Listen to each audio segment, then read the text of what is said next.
just realized something insane. The whole you get what you pay for rule is a complete lie with dog food. Lies, lies, and more lies.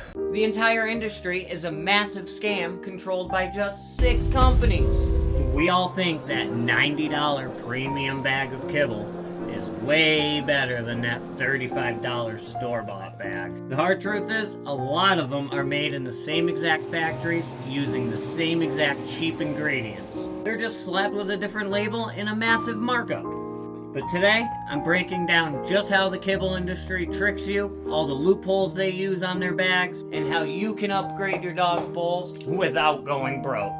Stay tuned. The easiest way to tell you're being scammed is sitting right in your yard. Just think about it. If the microbes in the dirt won't eat it, your dog probably shouldn't be either.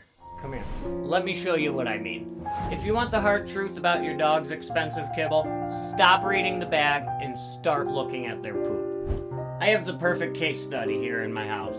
Cody eats mostly kibble, and he poops 4, maybe 5 times a day. And if I don't go out and pick them up right away, they'll sit out there all summer like an indestructible plastic statue.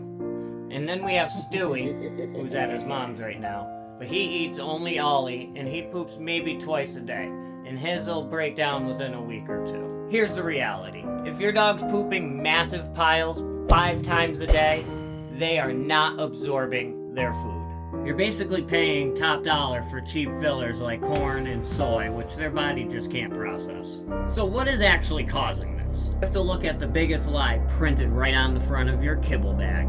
The first ingredient, the biggest loophole the industry uses, is called ingredient splitting. The front of the bag proudly says real chicken is the first ingredient, but chicken is 70% water, and they weigh that before they cook it down into dry kibble.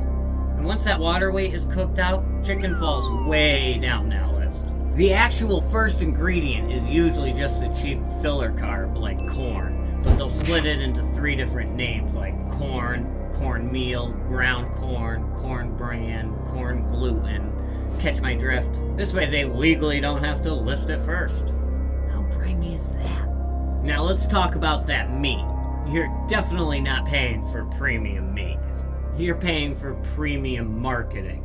If you look at the front of a kibble bag, what do you see? Pictures of wolves, fresh cuts of meat, fresh vegetables.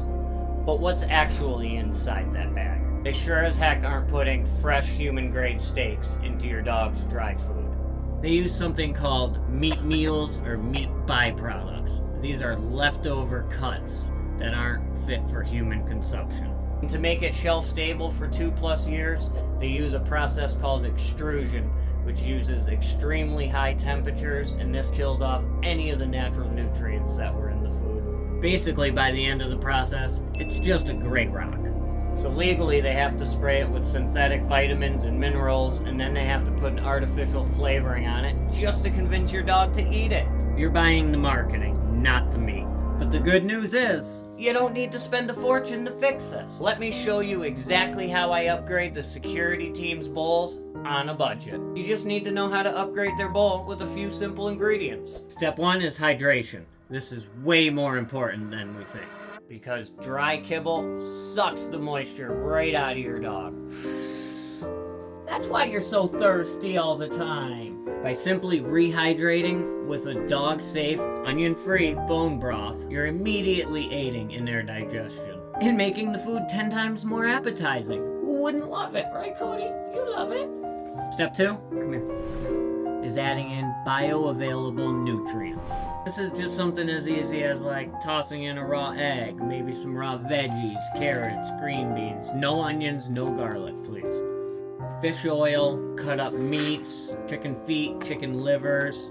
I sometimes will get some chicken gizzards. You can even use a spoonful of a fresh food like Ollie, which I usually get at my local Petco. By doing this, you're cutting down on those cheap filler carbs, which cause rapid, massive weight gain and lethargy in dogs. And you're replacing it with bioavailable protein and other nutrients. They stay leaner, their poops get smaller, their coats get shinier, and they finally start absorbing their food.